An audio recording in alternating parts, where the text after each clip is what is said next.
Mogoče danes je poseben dan za mojo strano in verjetno za celo Slovenijo, ko Aljaž Stolp odhaja na svoje mesto. Mogoče en občutki, komentar ob temu.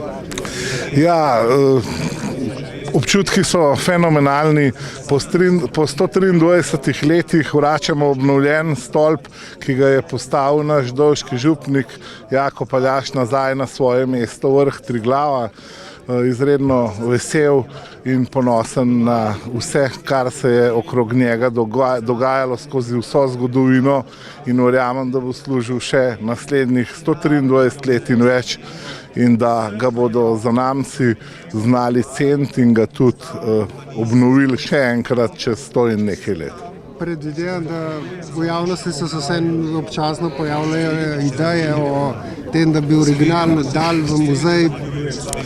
Ja, težnje so bile vsekakor tudi v to smer, ampak vesel sem jaz osebno, da je original ostal vrh Triglava, ker kljub vsemu je to nekaj drugega, kot če bi bila nameščena tja kopija, ker muzej mislim, da ni primerno mesto. Mislim, da je Jakob Aljaž hotel, da tako kot je povedal Požganc, stoji vrh Triglava originalne replika. Mogoče sem še v govori ste omenili, če mogoče lahko sam ponovite vse ideje Jakoba Aljaža, kaj bi on vse še naredil v tem?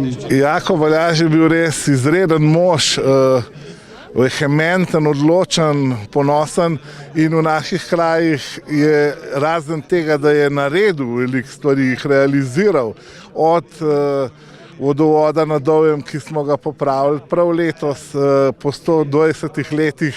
120 let je držal njegov vodovod na Dovjem, do raznih drugih dejavnosti v kraju. Seveda pa je imel ideje, sanjal je o žičnici na Triglavski ledenik, na sedanjo Kredarco, o predoru skozi Triglavsko steno pod luknjo v Trento.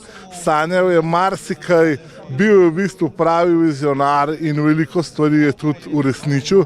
Tako da mi, ko se na Dovjem z domačini srečamo, Dovžani so ponosni ljudje in imajo veliko pripomb na delo župana. Večkrat rečem, Dovžani bi samo še enkrat potrebovali za par let Jakoba Aljaža, da vas spet da v red.